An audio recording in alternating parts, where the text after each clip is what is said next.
Creationism. You know it, you love it. Many years ago, in the year of our Lord, 2022, I had a P.O. box open. A place where viewers could send me nice little things that they made, you know, letters, drawings, stuff like that. But every once in a while, a viewer thought that it was the perfect opportunity to send me something to make me suffer. And it was a certain Jay Bergman in August of 2022 who decided it would be a wonderful idea to send me this. The Science of the Physical Creation in the Christian Perspective. It's exactly what it looks like. It's a creationist science textbook, if you can even use those two words in the same sentence. And for almost 3 years, it's been sitting on my shelf, looking at me. There's an evil energy that radiates out of this book, and it's been calling me towards it like the One Ring. So today, ladies and gentlemen, it is, I guess it's not really a great pleasure. It is with my deepest condolences that I must present to you this. Buckle up, fellas. It's gonna be one of those videos.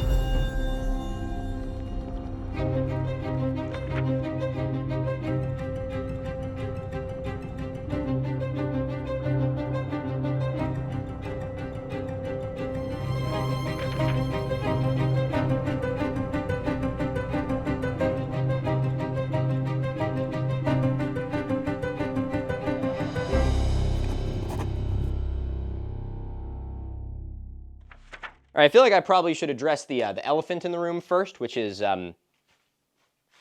you know, everything. You guys have seen my studio before. It's a little bit rough. As I've talked about, this is a really old house. It was built in like 1880 something. So there's a lot of work to be done, especially in this formerly beautiful room that's now my studio. So we're actually beginning that restoration process now, and in doing that, this is happening. You know the ceiling? You guys love my ceiling. Well, my ceiling is coming the fuck down. Currently, as I film this, directly off screen here it's actually kind of amazing that this manages to be off screen, but there is about 36 trash bags completely filled with squirrel shit infused rotting fiberglass insulation. So that's really nice, I guess. It's got a certain je ne sais quoi. It's got a certain, I don't know how you say squirrel shit in French.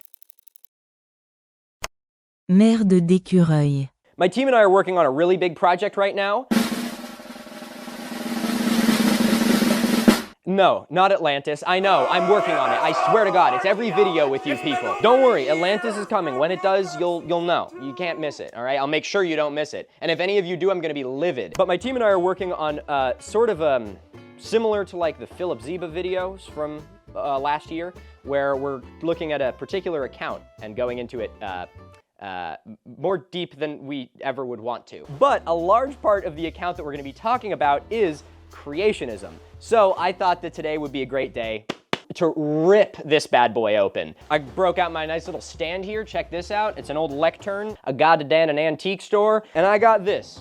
A Cosmic Little Thing IPA from Sierra Nevada, not sponsored. Though I should probably get a beer sponsorship. That's a kind of a gimme. You may be thinking to yourself, oh, look, Milo, another fucking hipster. He loves his IPAs. No, I actually hate IPAs. But I'm man enough to admit that I'm not drinking an IPA because I like it. I'm drinking it because it's 8% and I have to talk about a creationist textbook. All right, I even have a secondary camera here. Look at that. Big YouTube guy has 2 tripods and 2 cameras. I don't know why I didn't say that. That is actually way more of a That's not really a flex, I guess. I'm a YouTube guy. What the fuck else would I do with my time and energy? All right, we're live on this little camera. Wow. Oh yeah, that actually looks great. Now you can see the floor that's covered in, you know. Merde d'écureuil. Okay, why don't we have a look at this book? Oh, I forgot, I don't even need to hold it up because I have a secondary camera. I am literally the smartest person probably ever. So a surprising amount of this book is like actual textbook, which kind of threw me for a loop. You know, when I see a book that leads with Science of the Physical Creation in Christian Perspective, I kind of assume that there's going to be a lot more creation science woven through it. And don't get me wrong, there is, but there's also a lot of just like general science knowledge, you know? I think the best way to illustrate this is by looking at the table of contents. Here we have, you know, general introduction to the sciences, and then we have our meteorology sections. And within each one of these, there's definitely a lot of, you know, creationism, but there's some things that creationism just doesn't really work with. You know, it'll explain how an El Nino event works, and it's not going to say like the El Nino is created by God. It's just a weather pattern, so they actually explain it in an actual way. So as you won't be surprised, you know, the places that really have the most, you know, creationism in it comes in our chemistry and geology section. Now, I'm not a chemist. In fact, I loathe chemistry so much that I failed it the first time I took it. I am literally the smartest person probably ever. So there is nothing on earth that I want to do less than read about chemistry, and especially read about chemistry from a creationist textbook. So instead, I want to really hone in on probably the juiciest part of this book, which is obviously the natural sciences section, and most specifically, this section right here, chapter 11 on interpreting the fossil record. Within it are 3 different subchapters: history of the earth, the record of the rocks, effects of the flood, lack of transitional forms, evidence against evolution, and the evolution of man, a mistaken belief. So we are in for a real doozy with this one. Okay, real quick also, before we get into this, I want to make one thing very, very, very, very abundantly clear here at the beginning of this video. This is not an attack on religion. This is not an attack on Christianity. This is not an attack on faith or God or any of that. TLDR, in case you don't know what creationism is, God love you. I'm unfortunately about to strip that blissful ignorance away from you. Creationism is the idea that the world and all the creatures on it were created in their current form by the Abrahamic God. There's a woodchuck in my yard. Okay, atheists, you say that God didn't create the world and all the creatures on it. Why is there a woodchuck in my yard?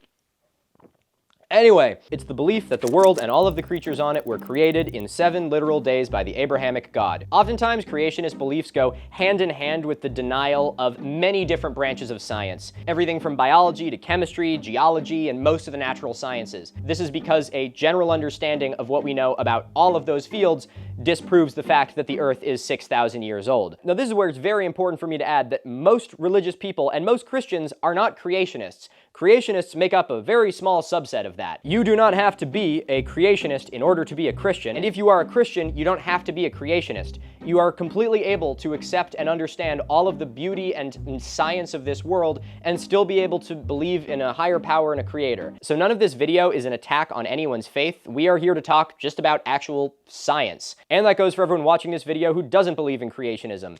Don't, for the love of whatever God there may be, turn this into an opportunity to be like, haha, religion bad. It is mega cringe. I don't want to see it.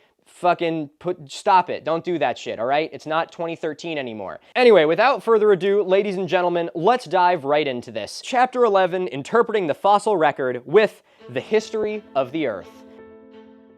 It is so hot in here. I also just need to say that. That's another reason we're ripping the goddamn ceiling out, because it is. You guys thought I didn't have my thermometer, did you? You see that? Took it off the wall because I'm like, I'm gonna need that. And then I did. I quick drooled on you. I quick drooled on you. Pause. Okay, yeah, it's 80 degrees Fahrenheit in here, so that's nice.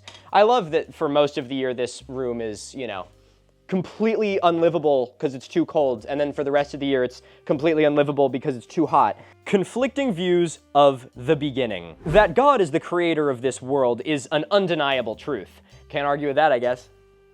That's your truth, it's a lowercase t truth. It's like, speak your truth, queen. The founders of modern science supported the truth of creation, and the laws and principles of science also affirm it. Nevertheless, many scientists today have rejected creation. Instead, they credit chance, time, and energy with the origin of the universe and all that makes up the physical world. The belief that the universe and all that is in it originated by natural processes over billions of years is referred to as evolution. Contrasted with evolution is the biblical principle of special creation. Instead of relying upon thoughtless chance, time, and energy, special creation depends on a creator, the omnipotent, all-powerful, and omniscient, all-wise God. I'm just saying right now, not to throw shade at the big G up there or anything, but if he was all wise and all powerful, why the fuck did he make us eat and breathe through the same tube? That seems like a bit of a design flaw. Unless, I guess we were created in his image, so he also has the design flaw. Maybe that makes me feel a little better, actually. Special creation refers to God's work of calling the universe and all that is in it into existence ex nihilo, out of nothing. This is a really good example between sort of the difference between, you know, scientific consensus and faith. And again, nothing wrong with faith, but here they're trying to imply that somehow thoughtless chance, time, and energy is a worse explanation than Magic Guy went, I don't know, and maybe this is just because I'm not like a religious person, so I'm not steeped in this, but like, isn't that like more of a stretch to try and understand than evolution happening? Call me crazy, I don't know. Theistic evolution is a modified form of evolutionary hypothesis which attempts to reconcile the Bible and evolution. According to this view, God created all living things through a process of evolution. This theory states that God was responsible for the initial creation of life, but then employed the evolutionary process to complete his work. Although some Christians accept this view, most realize that it is not compatible with the biblical record or the established principles of science. I don't know if it's incompatible with the Bible, because I'm not as well versed in that. Genesis 6:4 and Numbers 13:33. Those are both numbers, yeah. Book of Numbers? That's crazy. I thought that was called the Yellow Pages. But I would also say that I don't think that's necessarily incompatible with the established principles of science. It is a little bit of a God of the gaps, where it's kind of like, because we don't know exactly what the moment was that life was created, you could just say that God did that, and then evolution explains the rest. So if that's where you want to believe in God, sure. That means at least you're not denying evolution, which is quite literally undeniable. I'm sure there's going to be some people who disagree with that. I don't know how they've made it this far, which would be pretty amazing. Thank you for giving this a chance if you've made it this far and, don't believe in evolution. But I promise you, it literally is. Like, we have an extensive fossil record that shows the evolution of organisms. There's that fucking woodchuck again. Oh my God, he's so cute. He's so round. Can I get a photo of him? He's just going to look like kind of a brown ball on the yard. Okay, let's talk a little bit about geology. We must understand and acknowledge that man has been an observer of the Earth's history only since his creation, and that modern science has been studying the Earth for only 400 years or so. Geologists are therefore limited to observing the Earth as it is today. They cannot speak authoritatively about the Earth as it was in the beginning or in ages past. Therefore, science cannot make authoritative statements about the origins of the Earth. This is just not even true. That's just what geologists do. I don't even know how to, it's debunked by the mere existence of modern geology. Another big thing that this book delves into is the classic kind of creationist talking point of complaining about uniformitarianism, which is the idea in geology that the processes we see before us today have always been the same, for the most part, for all of Earth's history. And so we can use the geologic and hydrologic processes we see on Earth today to explain the conditions of the Earth in the past. Creationists don't really like this, because in order for the Earth to have ended up looking like this in just, a handful of thousands of years, processes would have needed to have acted completely differently in the not too distant past. So yeah, of course these processes take place at different rates in different areas, but no shit. If Mount St. Helens had erupted 1 million years ago, the exact same thing would have happened to the ash that would happen right now. And geologists, get this, would be able to apply what happens in front of us right now to understand that volcanic eruption 1 million years ago. So they would find the compressed rock that is made out of the ash from that volcano that maybe has a canyon through it, and they would know to themselves, this was probably formed rather quickly because it was volcanic ash, because it works the same way now. While this misunderstanding is obviously goofy, it may kind of seem like it doesn't really matter, because it's like, well, what's the big implication here? Well, here's the big implication here. Oh, the battery died. Girl, you've been here for fucking 20 minutes. I need you to relax. Oh yeah, baby. Got my 75-foot long extension cord for a reason. See?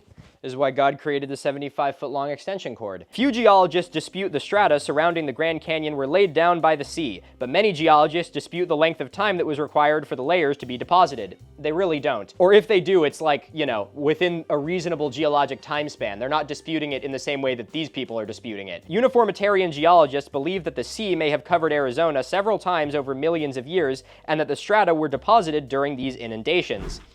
They say that millions of years of subsequent erosion by the Colorado River carved the canyon, but many Bible-believing scientists believe that the Grand Canyon strata were deposited by the worldwide flood described in the Bible, and that the canyon itself was cut quickly by runoff from the flood. So that's why this is important, people, because what the fuck? If all of this sediment was deposited in one event, it would probably be, get this, pretty uniform, because it was one event worth of sediment that was all deposited at once.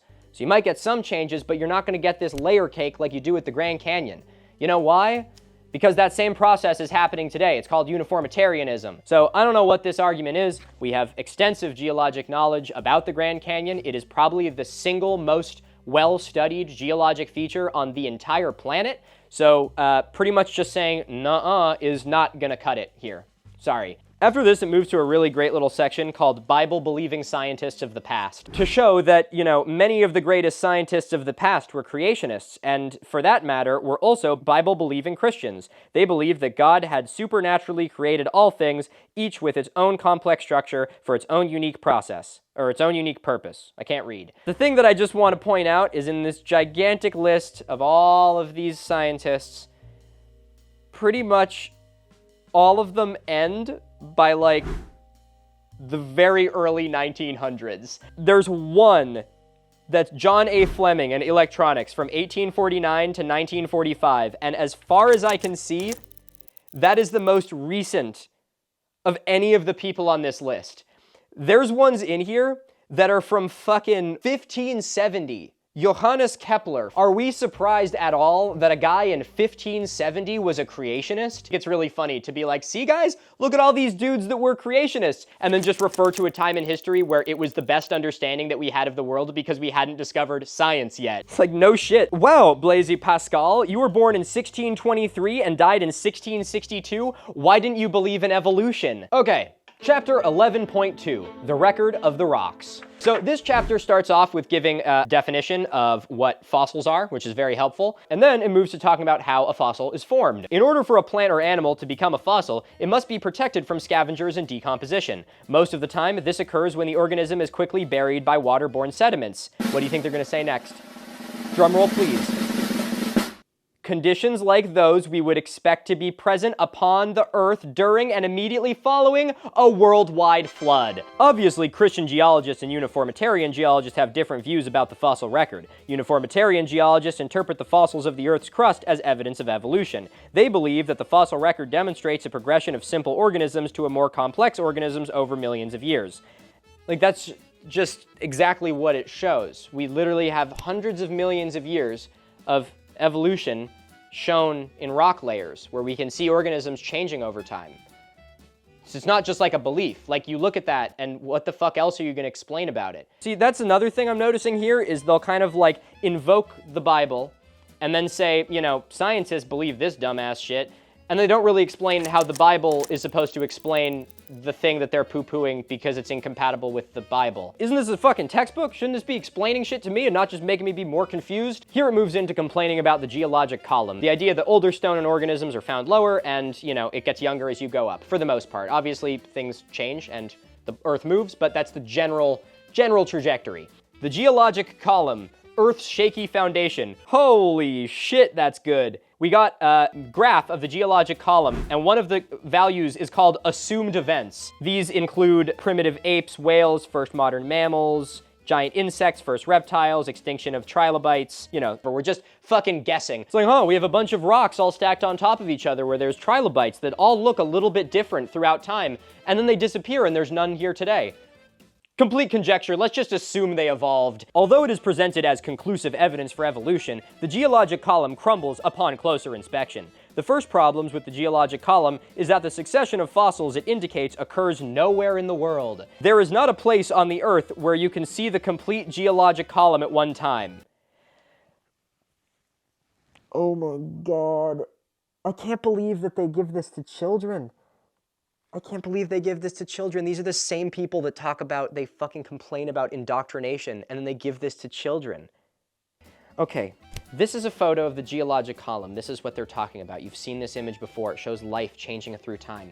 That's because this is a fucking diagram depicting life all over the world. This is life on Earth as it evolved and changed throughout time. Nowhere on the fucking planet has all of this, because how the fuck would you get all of this in one place? We know this column because you're pulling from different places all over the planet at different time periods because they're only preserved in different places around the world. I'm crashing out over a book about creationism. So when you find a really good fossil record from a certain area, it's normally only for a certain time span. I just did a video on the La Brea tar pits. You should go check it out. It's like a great window into like a time period of about 10,000 years ago to about 40,000 years ago.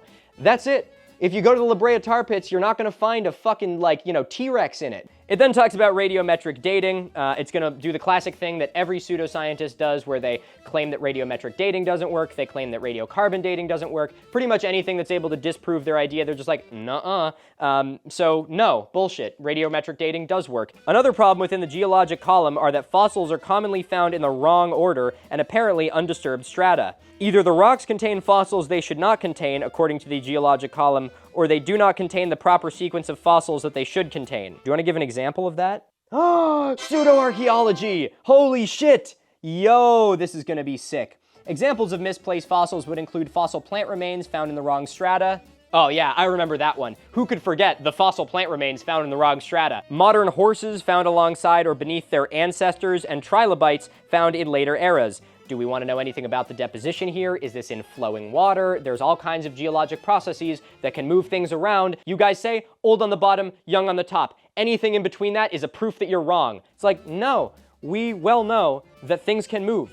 Geology is rocks fucking moving and shit. So yeah, sometimes things can get mixed up. That's not like a 100% law that old is always on the bottom and young is on the top. Among the most interesting anomalies, however, are human fossils, prints, and artifacts found in the wrong strata, because evolutionists believe that modern humans appeared less than 200,000 years ago. These apparent anomalies pose serious problems for the evolutionary timeline. Among these anomalies are human skulls found in seemingly undisturbed ancient rocks. In the 1800s, full human skulls were unearthed and in undisturbed Pleistocene strata in Casanodolo, Italy. That is the Casanodolo skull. It is on the Awful Archaeology Wheel of Pain. I'm not going to go into all these examples because all they're doing is taking little individual discoveries and they're like, see? That was a little bit different than the order that they say it is. Even though every single archaeologist or geologist or paleontologist know that there's going to be a little plus minus, and they actually work to explain those discrepancies instead of using a single discrepancy as an excuse to wave away an entire field of science that is well established. But this is just classic pseudoscience, where they pick one thing where they're like, see, here was a time science was wrong about a thing, or here's a way it's very slightly different in a nuanced way. And therefore, here is your right to wave away all of the science that challenges your worldview. Okay, effects of the flood. We can be sure that the flood occurred as the Bible tells us, but we cannot determine the exact geological effects of the flood upon the earth from reading the scriptural account. Too bad Noah didn't save any of the geologists. Okay, there's a whole bunch of stuff talking about Noah's Ark. Thrilling. The Ark was designed to hold a pair of every kind, not necessarily species, of animal on Earth. Well, that's a dick move. Okay, wow, that's just 4 pages explaining Noah's Ark and saying that it happened because the story of Noah's Ark exists. So that's good enough evidence for me. Geologists recognize that floods and other catastrophes have been part of Earth's history. Geologists understanding that something we see today has been able to happen for all of Earth's history.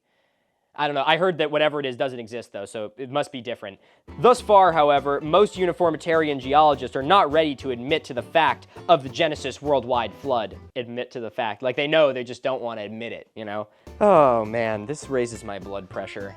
The very existence of a fossil implies catastrophic burial. This is true because in order for a fossil to form, it must be buried quickly before it decays and its bones are scattered or decomposed. As a rule, conditions conducive to quick burial occur only in catastrophic events such as volcanic eruptions, landslides, mudflows, or floods.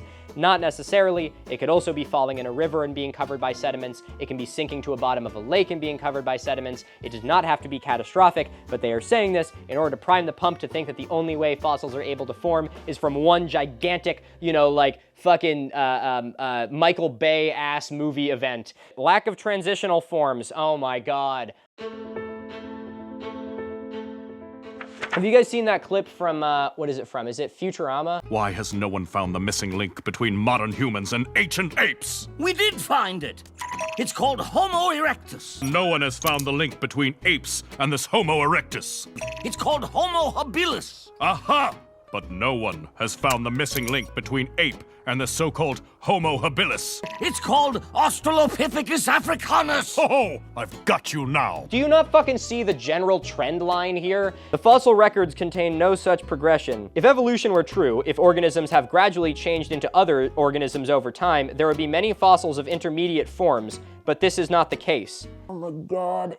It's just so sad watching someone try and talk about science when it's not even that they don't understand it. I mean, they don't understand it, but but they just don't want to understand it. Yet not one transitional fossil has been found. What the fuck do you want a transitional fossil to be? Do you want like a fucking half lizard and then the other half is like that woodchuck in my yard or something like that? Like, what are you expecting from a transitional fossil? I mean, they're not expecting anything. This is just a nuh-uh. Archaeopteryx. I love Archaeopteryx. A fossil bird is a link between reptiles and birds. A closer look at Archaeopteryx, however, reveals that it was evidently a true bird, with completely modern flight, feathers, and hollow bones like most birds today. It did have some unusual features, such as a small breastbone, teeth, an elongated tail, and claws on its wings, but several birds, including some still alive today, share many of these features. So you're saying that this is a fucking transitional fossil? It's literally the thing you're asking for. It's not a true bird. It's an ancient bird that has some characteristics of fucking reptiles that aren't seen in a lot of birds today because most of them don't have those anymore because they've changed. What the fuck? Okay, species versus kind. The biblical kind is usually a broader category than our modern term species. For example, it is likely that the gray wolf, the red wolf, the coyote, the dingo, and the domestic dog, 5 different species, all belong to the same biblical kind, and that they are all trace their lineage to a single pair of canines. Creationists recognize that the origin of new species within a kind does occur. The origin of new species within a kind, however, is not the same thing as changing one kind into another. What? So, hold on. Okay. So, you believe that gray wolves, coyotes, dingoes, and all the different types of domestic dogs came from one canine. Yeah? And it was through a process called evolution. How the fuck? So if they acknowledge that that's possible to happen, why the fuck would it be wrong to say that that's always been happening? Oh my fucking god. Okay, you know what? That camera's dead. I'm charging that camera now. Fucking, we're gonna just roll with this. All right, we're gonna breeze through this last little section because I'm getting real fucking sick of this. The evolution of man, a mistaken belief. I'm gonna just go to the bold thing that's sticking out to me. No missing links in the supposed chain of human evolution have been found. Oh my god. Okay, but they have though. We have a really good chain of the human evolutionary tree. We know how this works. I know I said my whole thing about transitionary species earlier, but as far as like the missing link, we found a shit ton of them. Play the fucking Futurama clip again. Oh, I've got you now. The alleged transitional forms that evolutionists have proposed over the years can be considered either 100% ape or 100% human. No, you're the one doing that. You're doing that in order to make it seem like a transition can't happen. But you're not going to say that because then you have to talk about how things change, how kinds change. Oh man, Neanderthals. The fossil evidence suggests that these individuals were intelligent, used tools, paint, and fire, and buried or cremated their dead. Thus, there is little doubt that these fossils were 100% human and represent either an extinct race of humans or humans with vitamin deficiencies that caused unusual skeletal features. Oh man. So, you know, I'm going to go with the first one. They're not an extinct race of humans. They are an extinct species of humans. It's not that hard. Holy shit, I gotta take a photo of that. I know this is dead, but my god. The views of origins: evolution, creation by chance, and special creation, creation by God. Special creation is like the Chad emerging out of the light, and evolution, creation by chance, is like half a human form, like crawling out of like this green ooze. Good argument, but I've already depicted myself as the result of divine creation and you as the half-human crawling out of the primordial ooze. You versus the guy she tells you not to worry about.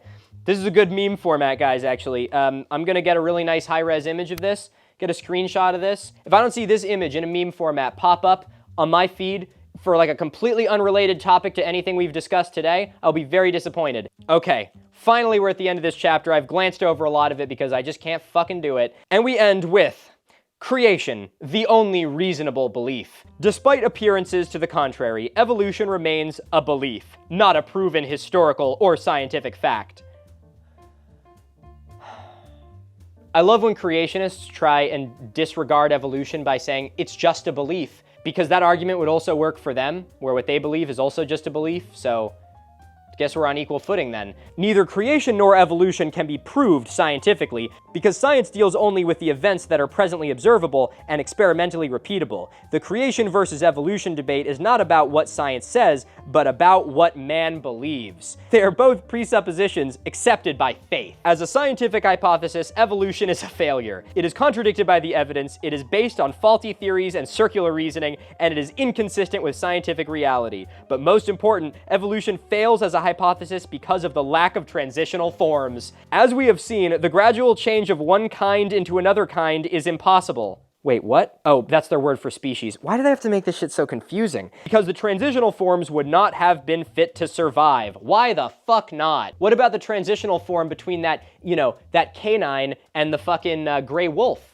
Where's the transitional form for that? Shouldn't there be one? They changed, didn't they? Or was it suddenly that the canine gave birth to a litter of puppies? One was a coyote, one was a gray wolf, and one was a fucking Pomeranian. You can tell that these people aren't scientists because they'll just be like, that theory is wrong, and then give absolutely no better explanation. The lack of transitional forms is most clearly illustrated in the supposed evolution of man. Although Darwin and other early evolutionists were confident that transitional forms between man and his ape-like ancestors would eventually be found, discovery after discovery merely reinforces the fact that man has always been man. It most certainly does not. That is literally just a straight-up lie. Here is the evolutionary tree of humans. I'm sure we will find a lot more. Still waiting on Denisovans. We have fragments. We're gonna find more of them. I can't believe that you can just say this shit and assume that kids are gonna believe it because you don't give them access to phones and you homeschool them or something like that. What a fucking crime against humanity. On the contrary, belief in special creation is a reasonable belief supported by the fossil record. In fact, in light of the evidence, special creation is the only reasonable explanation for the origin of life. However, we believe in special creation not because of the fossil evidence, but because God's word says that God created the universe. Please clap. I can't believe they just give that to kids. And then they're the same people that complain about, like, indoctrination. Where they're like, I can't believe that, like, the woke media wants to teach our kids about, like, American slavery. I reserve the right as an American to brainwash my kid into not thinking that science is real. I said this at the beginning of the video, and I'll say it again. You do not have to believe in creationism to be a Christian, or to believe in God, or to have a faith system. This book is capitalizing on the misconception that science and faith are incompatible with one another. Since many of the fundamental parts of religion were created at a time where we didn't have explanation for these things, it can feel as if they're incompatible with one another. But it's my belief, and the belief of many others, that you can still believe in God, or a higher power, or a divine presence, or whatever the fuck you want, and still understand and accept the way that the world works. I'm a very science-oriented person, but I consider myself to be a little bit spiritual, and I derive a huge sense of meaning and purpose from what we have been able to derive about science. The fact that the odds of my existence and that your existence are so infinitesimal that in the vast oblivion of the fucking universe, we are here. That's fucking incredible. And that's not to undermine people who feel as though their meaning and purpose comes from being created in the image of a divine creator and that they were sent here for a specific purpose. That's equally as inspiring. So the thing that frustrates me about this is literally nothing to do with religion or about faith or anything like that. It is the fact that this is a textbook clearly made for children that is indoctrinating children with pseudoscience. I don't know how else to say it. Anyway, that was a bit exhausting. And now I get to go back to scripting a much longer video about much more egregious creationism. So you guys look forward to that one. All right, folks. If you enjoyed this video and I was able to keep you company while you, did your dishes or folded your laundry, I'd appreciate if you could leave an interaction on the video. Interactions help promote these videos in the algorithm so they can be seen by more people, which in turn allows me to continue making free educational and entertaining content here on YouTube. Like I say, interactions are like tipping the bellhop. It's absolutely free and helps me do what I do here. I'd also like to give a huge thank you to my patrons over on Patreon. Patrons get early ad-free access to all of my videos, and all of your names will be in the credits of this video as a small token of my appreciation. Link to my Patreon is in the description of this video if you'd like to support me there. And if you also want to support me, stickers! Go grab some stickers. Stick them on your face, stick them on your friend's face, stick them on the face of a guy that you've never seen in your life. And lastly, I want to give a really big thank you to my team for helping make all of these videos possible. You guys see a lot of me doing this, my song and dance up here, but the only reason any of these videos look remotely polished is because I have an amazing team backing me up. I'd be nothing without you guys. I love you all. Ladies and gentlemen, remember to stay curious, stay inquisitive, and most importantly, remember, the real origin of horses is unknown. What the fuck? Tracy I. Storer, evolutionist. The real origin of horses is unknown. Ladies and gentlemen, the smoking gun in the creation science debate. We don't know where horses came from. Okay, atheist, you believe in evolution? Where the fuck did horses come from? Seriously, where do they come from? Where are they going? The evolutionists don't want you to know about horses. That would be kind of crazy. Can you imagine, like, you know, the fucking Christianity, Bible, all of it's real, except the one thing it got wrong is what, like, God's chosen species was. And it turns out that, you know, God was actually like a woodchuck, you know? Gonna go up to that woodchuck in the sky, woodchuck in the sky. Swear I'm gonna go when I die, when I die. I got a friend named Woodchuck. When they lay me down to die, is gonna recommend me to the woodchuck in the sky.